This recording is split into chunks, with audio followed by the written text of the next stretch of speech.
Very good morning to all of you. Today I am going to discuss some of the important board numerical for your concept potentiometer of your chapter current electricity. ये questions आपके board exams plus आपको competition exam में भी helpful रहेंगे काफ़ी. तो देखते हैं आज का पहला क्वेश्चन. आपको गिवन है two cells of EMF E1 and E2. आपको दो सेल गिवन है जिनका ईएमएफ E1 एंड E2 है. The EMF of E1 is greater than E2. They are connected as shown in the figure. आपको figure given है कुछ इस तरह से ये कनेक्टेड है आपस में. When a potentiometer is connected between A and B, अगर पोटेंशियोमीटर को हम A और B के बीच में कनेक्ट करते हैं तो क्या होता है? The balance point, the balancing length of the potentiometer wire is 300 centimetre. तो उस केस में बैलेंसिंग पॉइंट 300 सेंटीमीटर पे आता है. On connecting the same potentiometer between A and C, अगर उसी पोटेंशियोमीटर को हम A और C के बीच में कनेक्ट करते हैं तो आपका बैलेंसिंग पॉइंट आता है 100 सेंटीमीटर. आपका क्वेश्चन है you need to find the ratio of E1 and E2. E1 और E2 की आपको रेशियो फाइंड आउट करना है. तो स्टार्ट करते हैं एक बार आपका क्वेश्चन. देखिए सबसे पहले इसमें जो हेल्पफुल चीज हमारे लिए रहेगी वो है हमारा पोटेंशियोमीटर का प्रिंसिपल. पोटेंशियोमीटर का प्रिंसिपल अपना होता है V directly proportional to L. Fall of potential across any portion of wire is directly proportional to the length of that portion of wire. ठीक है, जो भी पोटेंशियल हमारा फॉल होता है किसी भी वायर के अक्रॉस वो डायरेक्टली प्रोपोर्शनल होता है उस लेंथ के अक्रॉस, उसी वायर की लेंथ के अक्रॉस. ठीक है, अब जैसे ही इसको हम रिमूव करेंगे तो हमारा एक कांस्टेंट आएगा. उस कांस्टेंट को हम बोलते हैं पोटेंशियल ग्रेडियंट. तो आपका फॉर्मूला बनेगा V equals to KL. So this is the basic formula which we get from the principle of potentiometer. Potentiometer के प्रिंसिपल से हमें ये बेसिक फॉर्मूला मिलता है. अब क्वेश्चन की तरफ अप्रोच करते हैं. देखो आपको कोई पोटेंशियोमीटर की फिगर गिवन नहीं है, ये दो सेल्स गिवन है आपको. पहला सेल E1 है, दूसरा सेल E2 है और ये कनेक्टेड कैसे एक दूसरे से? ये कन्वेंशनली कनेक्टेड नहीं है. पहले वाले सेल का नेगेटिव दूसरे वाले के नेगेटिव से कनेक्ट है. तो अगर आपको टोटल ईएमएफ सर्किट का यहाँ पे निकालोगे ना तो वो दोनों को सब्ट्रैक्ट करके आएगा, याद रखना है. अगर ये दोनों इस तरह से कनेक्ट होते तो वो कन्वेंशनल तरीका होता है सेल्स को कनेक्ट करने का, उसमें दोनों के ईएमएफ एड ऑन हो जाते हैं. बट यहाँ पे सेल्स एक का छोटा दूसरे के छोटे से कनेक्टेड है. ठीक है, तो इस केस में आपके एक दूसरे से ये माइनस होंगे, सब्ट्रैक्ट होंगे. अगर इस तरह होते तब ऐड होते आपस में. अब देखते हैं क्वेश्चन में क्या है. तो सबसे पहले केस 1 लेते हैं अपना. तो अगर मैं एक पोटेंशियोमीटर को कनेक्ट करता हूं A और B के बीच में, मतलब इन दोनों पॉइंट्स के बीच में, तो जब मैं कनेक्ट करूंगा तो मेरा जो सेल E1 है, ठीक है, जो सेल है जिसका ईएमएफ E1 है, ये बैलेंस होगा हमारे पोटेंशियोमीटर वायर पे. ठीक है, तो आपका रोल में सिर्फ ये सेल रहेगा. तो एक बार इसके लिए इक्वेशन लिखते हैं. तो जहां पे आपका V लिखा है उसकी जगह आप क्या लिखोगे? E1 लिखोगे, क्योंकि जब आप A और B के बीच में कनेक्ट करोगे तो ये वाला सेल आपका एक्टिवेट होगा, ये वाला सेल आपका बैलेंस होगा अक्रॉस द पोटेंशियोमीटर वायर. तो E1 will be equals to A times L the balancing length. और इस केस में आपकी बैलेंसिंग लेंथ कितनी आ रही है? 300 सेंटीमीटर. तो आप यहां पे लिख दोगे 300 सेंटीमीटर. तो आपके फर्स्ट वाले केस की इक्वेशन ये बन गई जब पोटेंशियोमीटर को A और B के बीच में कनेक्ट करेंगे. अब देखते हैं दूसरा केस.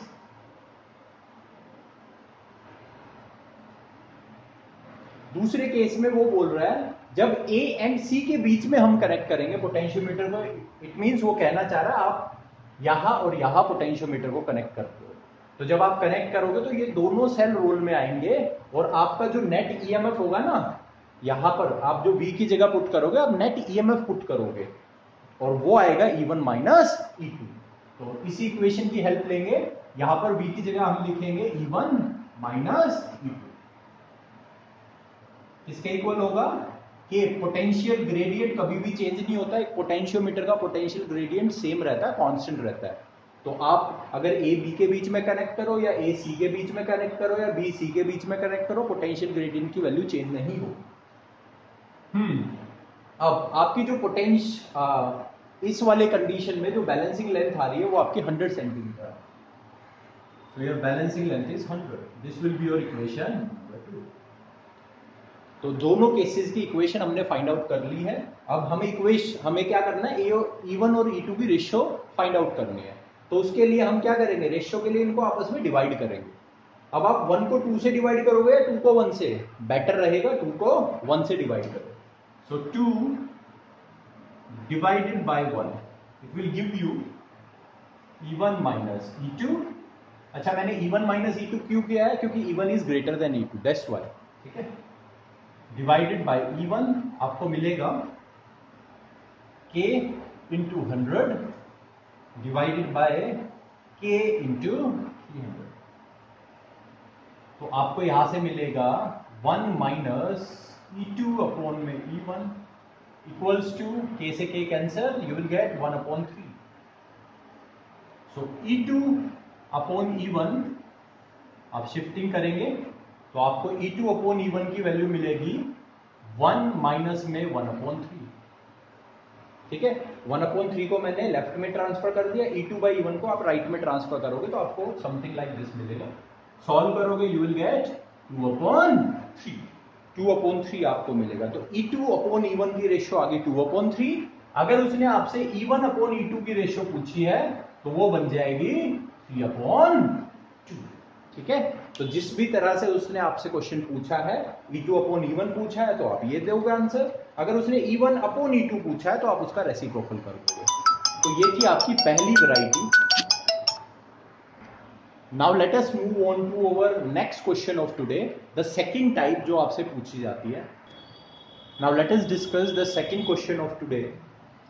ये काफी आपका it is one of the important question. ये सीबीएसई 2014 में आपको ये टाइप ऑलरेडी पूछी गई है। उसके अलावा they have asked this question many times by changing the statement.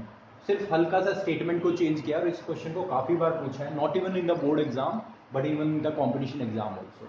मैं आज सिर्फ वही क्वेश्चन पिक कर रहा हूं जो आपके कॉम्पिटिशन प्लस बोर्ड दोनों के लिए काफी इंपॉर्टेंट है।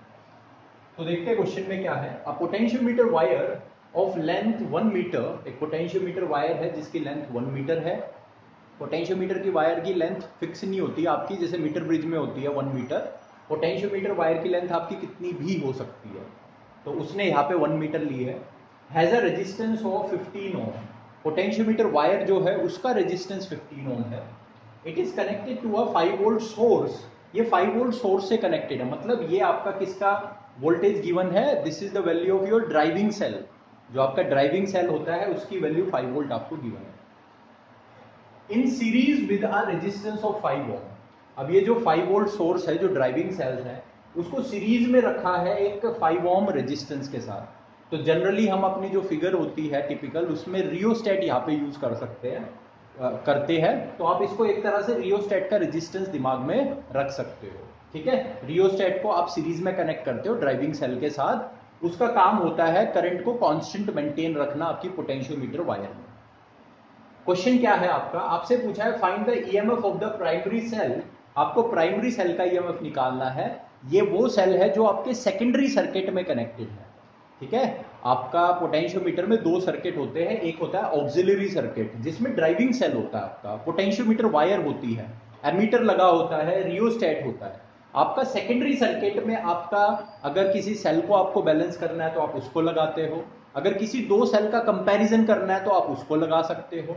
ठीक है, तो आपका वो सब कुछ सेकेंडरी सर्किट में कनेक्ट होता है। तो आपके सेकेंडरी सर्किट में एक प्राइमरी सेल कनेक्टेड है। प्राइमरी सेल आपका डेनियल भी हो सकता है, लेक्लेंचे सेल भी हो सकता है। तो कनेक्ट किया गया है एक प्राइमरी सेल को। आपको पूछा है उस सेल का ईएमएफ फाइंड आउट करो which has a balancing point at 60 centimetre, जिसका बैलेंसिंग पॉइंट 60 सेंटीमीटर पे आ रहा है।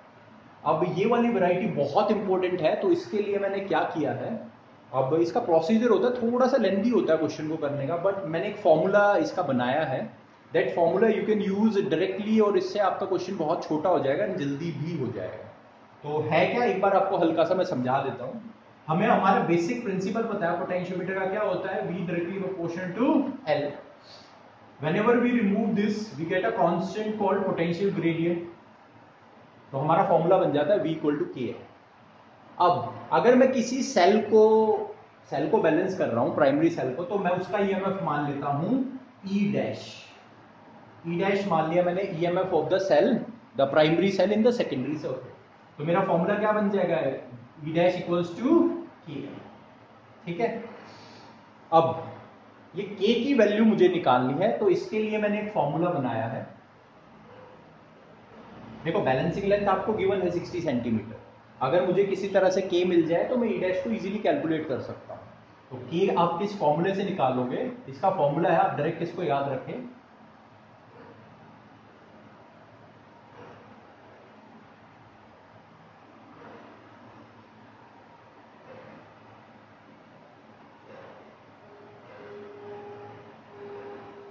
ठीक है।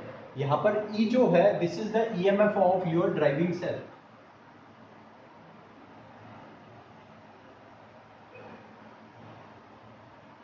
This is the EMF of driving cell. यहां पर जो आपका आर होता है, this R is the resistance which is connected in series with the driving cell. तो resistance in series with driving cell. R A B होती है आपकी the length of potentiometer wire, sorry the resistance of potentiometer wire. So it is the resistance of potentiometer wire।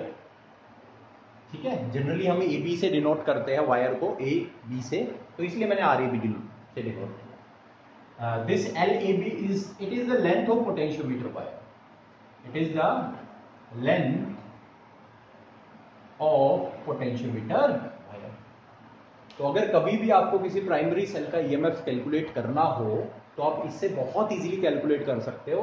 तो हमारा जो basic principle होता है वो होता है V प्रोपोर्शनल टू L, वहां से मैंने लिखा V इक्वल टू के एल। ठीक है, अब क्योंकि मुझे सेल को बैलेंस करना है तो सेल के पास ईएमएफ होता है, तो मैंने V को रिप्लेस कर दिया ईएमएफ के सिंबल से, और क्योंकि E जनरली हम यूज करते हैं ड्राइविंग सेल के लिए, इसलिए मैंने E डैश से सिंबल से नोट कर दिया। So E dash is the your EMF of primary cell जिसको हम बैलेंस कर रहे हैं। K into L, L is the balancing length of this primary cell, K आपका पोटेंशियल ग्रेडियंट होता है, वो आप इस फॉर्मूले से कैलकुलेट करेंगे। फॉर्मूला है E अपॉन में R plus R A B into में R A B upon L A B. बहुत इजी है इसको याद करना, आप एक दो बार ट्राई करेंगे, एक दो बार इसको पढ़ेंगे तो you can easily remember this.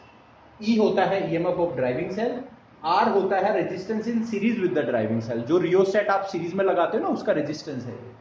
Are A B होता है resistance of potentiometer wire and L A B is the length of potentiometer. अब एक बार इस फॉर्मूले को यूज करते हैं और अपना क्वेश्चन को फाइंड आउट करते हैं, आंसर जो है एक बार चेक करते हैं क्या क्या चीजें हमें गिवन है। A potentiometer wire of length 1 metre, so आपको एल ए बी गिवन है 1 मीटर। 1 मीटर मींस 100 सेंटीमीटर आपको गिवन है। ठीक है, इसके बाद आपको बोला है has a resistance of 15 ohm, तो पोटेंशियोमीटर वायर का रेजिस्टेंस 15 ओम गिवन है आपको, तो आर ए बी आपको गिवन है 15 ohm. It is connected to a 5 volt source, जो हमारा सोर्स होता है वो ड्राइविंग सेल होता है, तो ड्राइविंग सेल का ईएमएफ हमें गिवन है 5 volt in series with the resistance of 5 ओम, और इस ड्राइविंग सेल के साथ सीरीज में 5 ओम लगा है। This is the resistance of your rheostat, जो हम जनरली लगाते हैं फिगर्स में अपनी। तो रेजिस्टेंस रियोस्टेट का जो है वो आपको गिवन है 5 ohm. Find the EMF of the primary cell, तो प्राइमरी सेल का ईएमएफ आपको फाइंड आउट करना है E dash which has a balancing length at 60 centimetre. तो बैलेंसिंग लेंथ आपको गिवन है 60 सेंटीमीटर। ठीक है, तो फाइंड आउट करते हैं इसको। तो फॉर्मूला कौन सा यूज करेंगे, ये वाला यूज कर लेंगे। तो यहां पे ई डैश अपना क्या हो जाएगा, इट विल बी के टाइम्स 60। ठीक है, बैलेंसिंग लेंथ 60 है, के की वैल्यू मुझे फाइंड आउट करनी है, तो इस फॉर्मूले का यूज करते हैं और के की वैल्यू एक बार फाइंड आउट करते हैं। तो के की वैल्यू हमारी क्या बनेगी, इसको इक्वेशन नंबर 1 में मान लेता हूं। तो के की वैल्यू अपनी बनेगी E, EMF is given to you 5, R, the resistance is given to you 5, plus RAB, it is given to you 15, multiplication RAB, it is 15, upon में LAB is given to you 1 metre. अब क्योंकि यहाँ पे centimetre में given है, या तो आप इसको मीटर में कन्वर्ट कर लो या इसको मीटर को सेंटीमीटर में कन्वर्ट कर लो, यूनिट आपको सेम रखनी है। तो मैं सेंटीमीटर में इसको लिख रहा हूं 100। सो इसको एक बार सॉल्व करते हैं जल्दी से। तो ये आ जाएगा 5/20 इंटू 15 अपॉन में 100। तो सॉल्व करेंगे अगर इसको तो आपको मिलेगा ये 5 की टेबल में 4 पे गया, ठीक है। एंड इसको आप ऐसे ही रख सकते हैं, आपका बन जाएगा 15 अपॉन में 400, ठीक है। आगे आप कैंसिल आउट हो जाएगा इसके साथ। तो K की वैल्यू आ गई मेरी 15 अपॉन में 400। एंड जो K की यूनिट होती है पोटेंशियल ग्रेडियंट की, वो होती है वोल्ट पर मीटर। अगर क्योंकि हम यहाँ सेंटीमीटर में यूज कर रहे हैं लेंथ को, तो आप यहाँ पे लिख सकते हो वोल्ट पर सेंटीमीटर। अब इस K की वैल्यू आप फर्स्ट इक्वेशन में पुट करेंगे। सो यू विल गेट K की वैल्यू है आपकी 15 अपॉन में 400 मल्टीप्लीकेशन में 60। So 0 will cancel out with 0. You can cancel this 5 with 5, 5 3, 8 is. So you will get 3 6 18 divided by 8. You can still cancel it out. तो आपका आ जाएगा 9 divided by 4. So your E dash will come out to be 9 divided 4 is 2.25 volt. तो ये आपका answer आ जाएगा, ठीक है। तो एक बहुत इंपॉर्टेंट क्वेश्चन है आपका पोटेंशियोमीटर का। तो प्रिंसिपल जो अपना होता है V प्रोपोर्शनल टू L, वहां से एक फॉर्मूला हमने ड्राइव किया एंड अपना फॉर्मूला बना V equals to KL।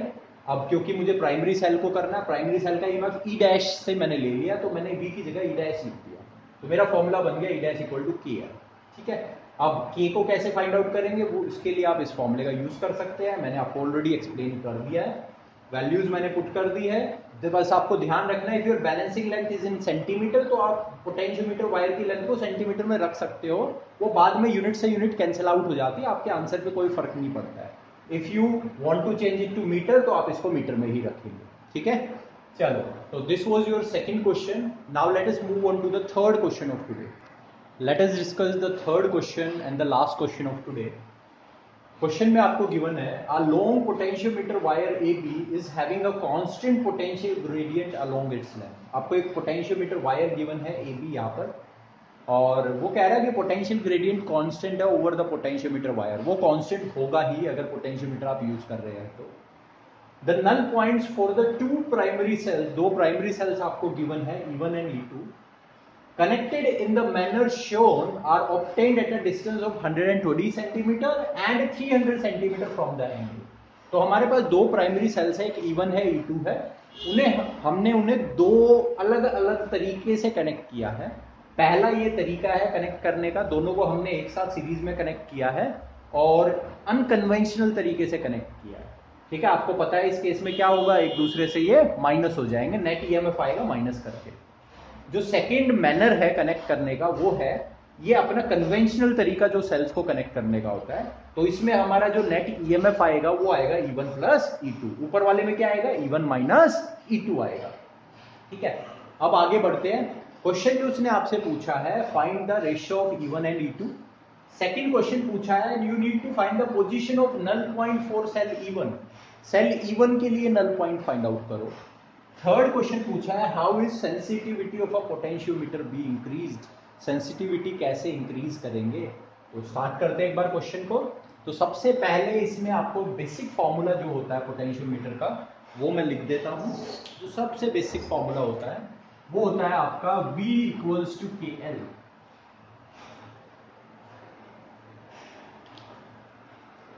V आपका पोटेंशियल होता है, K आपका पोटेंशियल ग्रेडियंट है, L is the balancing length.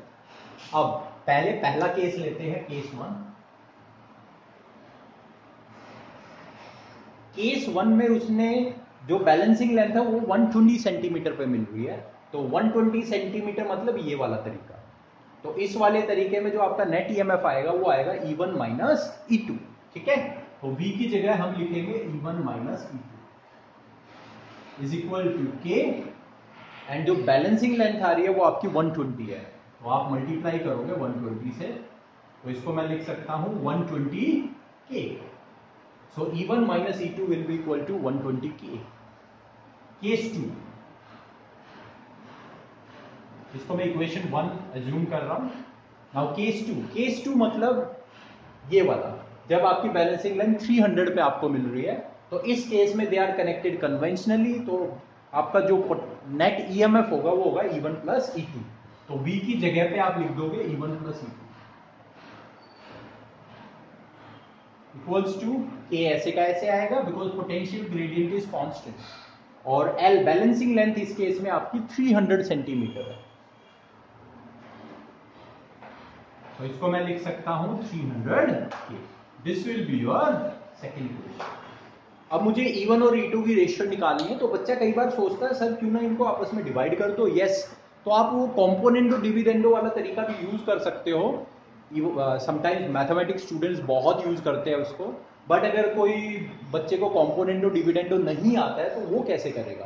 तो उसके लिए वो इन इक्वेशंस को सॉल्व कर सकता है. तो एक बार इनको सॉल्व करके देखते हैं क्या हमारा पर्पस फुलफिल हो रहा है.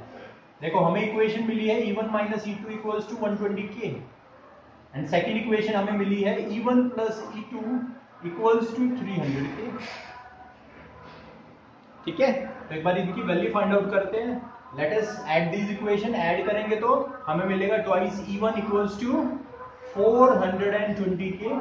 सो our E1 will be equals to 210K. So E1 की वैल्यू मुझे मिल जाएगी 210K. E1 पहले वाला जो सेल है उसका EMF आएगा 210K. अब किसी भी इक्वेशन में आप पुट कर सकते हो. Let us put in the second equation. इसको जब आप सेकंड इक्वेशन में पुट करेंगे तो E2 आपको क्या मिलेगा? तो when you will put 210 over here, तो 210 जब आप पुट करेंगे तो 210 प्लस में क्या करें, इसको इस तरफ लेके जाओगे, आप माइनस करोगे, यू विल गेट 90K. आपको 90K मिल जाएगा. So the value of E2 will be 90K. So E1 मुझे मिल चुका है 210K, E2 मिल चुका है 90K. तो अब हमारे तीनों क्वेश्चंस को करने का रास्ता खुल चुका है. बताता हूं कैसे आगे. सबसे पहले इसको एक बार देखते हैं. तो फॉर्मूला हमारा V equal to KL is the basic formula. तो मैंने क्या किया, पहले केस में ये अनकन्वेंशनल तरीके से कनेक्टेड है तो ये आपस में माइनस हो जाएंगे. तो V की जगह आप लिखोगे E1 माइनस E2. K ऐसे का ऐसे आएगा, पोटेंशियल ग्रेडियंट इज कांस्टेंट, और बैलेंसिंग लेंथ है 120 सेंटीमीटर, मैंने पुट कर दिया. ऐसे ही सेकंड इक्वेशन में they are connected in conventional way, तो E1 प्लस E2 हो जाएगा, V की जगह आ जाएगा, and K balancing length is 300. So like this I have written. तो we have got the two equations. दोनों मैंने लिखी. कॉम्पोनेंटो डिविडेंडो आप यूज कर सकते हो, but the easy method for all the students is you can solve this equation. It will take hardly your 10 to 15 seconds. ठीक है, कॉम्पोनेंटो डिविडेंडो में भी इतना टाइम लग ही जाएगा. तो इनको आप करेंगे सॉल्व. तो सॉल्व करने के बाद E1 आएगा 210, E2 आ जाएगा 90K. अब एक बार चेक करते हैं क्या हमारी रेशियो निकल चुकी है E1 and E2. Let's check it. Yes, बिल्कुल रेशियो निकल चुकी है. तो E1 डिवाइडेड बाय E2 हमारा क्या बनेगा? E1 की वैल्यू है 210K, E2 है अपना 90K. So K will cancel out with K, 0 will cancel out with 0. I am left with 21 divided by 9. 3 से आप कैंसिल आउट करोगे, 3 7 जा 3 3 जा. तो हमारी E1 by E2 की रेशियो आ गई 7/3. 7/3 is the ratio of E1 and E2. तो क्वेश्चन दिखने में थोड़ा सा टिपिकल लगता है. द फिगर थोड़ा सा लगती है कि बहुत डिफिकल्ट क्वेश्चन होगा, बट ऐसा है नहीं, बहुत सिंपल क्वेश्चन है. If you know the way how the cells are connected. Unconventional तरीके में माइनस होते हैं, कन्वेंशनल तरीके में दे गेट एड अप. और अगर आपको बेसिक फॉर्मूला भी आता है पोटेंशियोमीटर का, आप इजीली क्वेश्चन को कर सकते हो. तो हमारा E1 by E2 की रेशियो निकल चुकी है 7/3. तो फर्स्ट पार्ट हो चुका है. अब सेकंड पार्ट की तरफ बढ़ते हैं. सेकंड पार्ट, उसने बैलेंसिंग लेंथ पूछी है सेल E1 के लिए. अब एक बार लिख के देखते हैं. सेकंड वाला पार्ट कर रहे हैं. तो अगर मेरा सेल, ये पूरा सर्किट अगर रिमूव कर देते हम, सिर्फ एक सेल E1 यहाँ पे होता हमारा, सिर्फ एक सेल E1, तो इसी फॉर्मूले का मैं यूज करता. सेल का EMF V की जगह E1 आता, इक्वल्स टू K आता, और बैलेंसिंग लेंथ मेरी मान लो कोई भी बैलेंसिंग लेंथ हो जाती, इसकी L1 हो जाती. ठीक है, तो इसको मैं कैसे लिख सकता हूं? I can write it like this. E1 मेरा बन जाता L1 इंटू K. अब आप एक बार चेक करें, E1 मेरा आ गया L1 इंटू के, एंड मेरे पास ऑलरेडी भी E1 की वैल्यू प्रेजेंट है। तो आप इस इक्वेशन को एंड इस इक्वेशन को आपस में कंपैरिजन कर सकते हैं। So you will get L1K will be equal to 210K, K से K कैंसिल हो जाएगा, L1 आ जाएगा 210, the unit is centimetre. Centimetre क्योंकि हम यूज कर रहे हैं इसलिए, अगर आप मीटर में कन्वर्ट करते तो आंसर आपका मीटर में आता। ठीक है, तो लेंथ आ गई मेरी बैलेंसिंग 210। बहुत सिंपल था, बच्चा जनरली सेकंड पार्ट में कंफ्यूज होता है, तो कंफ्यूज होने की कोई जरूरत नहीं है, no need to get confuse. E1 है, E2 की वैल्यू आपकी आ चुकी है इन टर्म्स ऑफ K, तो आप एक बार इस फॉर्मूले का यूज करके E1 सेल को बैलेंस करो, K इंटू L1 आएगा। अब जो भी इक्वेशन आई है उसको कंपैरिजन कर दो ऑलरेडी जो E1 की इक्वेशन है, आपका बैलेंसिंग लेंथ आ जाएगी। अब बढ़ते हैं लास्ट पार्ट की तरफ। लास्ट पार्ट इज आप पोटेंशियोमीटर की सेंसिटिविटी को कैसे इंक्रीज करेंगे। सेंसिटिविटी का मतलब होता है the minimum value of potential that can be measured by a potentiometer. Potentiometer जितनी छोटी वैल्यू पोटेंशियल की मेजर कर पाएगा उतना ही ज्यादा वो सेंसिटिव होगा। ठीक है, तो कैसे वो छोटी से छोटी वैल्यू मेजर कर सकता है, तो उसका आंसर इस फॉर्मूले में ही छिपा है। तो उसका आंसर है in terms of your potential gradient. तो K हमारा बनेगा V डिवाइडेड बाय L। अब पोटेंशियोमीटर की सेंसिटिविटी पोटेंशियल ग्रेडियंट पे डिपेंड करती है। K जितना छोटा होगा हमारी सेंसिटिविटी उतनी ही ज्यादा होगी। If K is small then our sensitivity will be large। अब अगर मैं किसी तरीके से K को कम कर दूं तो सेंसिटिविटी अपने आप इंक्रीज हो जाएगी। तो K को कम करने के दो तरीके होते हैं। सबसे पहला तरीका होता है, यहां पे फॉर्मूले में है, you can increase the value of your length. Length means the length of your potentiometer wire. So by increasing the length of potentiometer wire, so increase the length of potentiometer wire, you can increase the length of potentiometer wire। इससे क्या होगा, आपकी K की value decrease हो जाएगी and आपकी sensitivity increase हो जाएगी। सेकंड तरीका होता है आपका, अगर आपकी जो पोटेंशियोमीटर की लेंथ है वो एक तरह से आप जितनी बढ़ा सकते थे आपने बढ़ा दी, अभी भी आपको सेंसिटिविटी को इंक्रीज करना है, K की वैल्यू को और कम करना है, तो कैसे करेंगे। तो सेकंड जो तरीका होता है वो यहां छुपा है। जो V होता है आपका वो होता है I इंटू में रेजिस्टेंस। अब जो रेजिस्टेंस है सर्किट का, वो आप एक तरह से मान लो कि जो वायर है आपकी पोटेंशियोमीटर वायर, उसका रेजिस्टेंस एक तरह से फिक्स हो चुका है। ठीक है, क्योंकि लेंथ अब आप इंक्रीज नहीं कर सकते। तो करंट एक ऐसी चीज है, अगर आप इसको डिक्रीज कर दो तो you can decrease the value of K। और करंट की वैल्यू को डिक्रीज किया जा सकता है by increasing the value of resistance in the rheostat. अगर आप रियोस्टेट में रेजिस्टेंस बढ़ाओगे तो ड्राइविंग सेल से जो करंट आ रहा है पोटेंशियोमीटर वायर में, उसकी वैल्यू कम हो जाएगी। ठीक है, तो आप रियोस्टेट का रेजिस्टेंस इंक्रीज करो, current will decrease. If current will decrease, K will also decrease. So the second method is decrease current in your potentiometer wire। तो ये दो तरीके होते हैं। कैसे करंट डिक्रीज करते हो, you can increase the resistance which is in series with the driving cell. ठीक है, तो इन दो तरीके से you can increase the length of potentiometer wire, ये आपके K की वैल्यू को डिक्रीज कर देगा। और you can decrease the current in the potentiometer wire, उससे भी आपकी K की वैल्यू कम हो जाएगी। तो ये थे आपके कुछ क्वेश्चंस पोटेंशियोमीटर के। In next video I will be coming with some more important questions of your board plus competition. Till then bye and take care.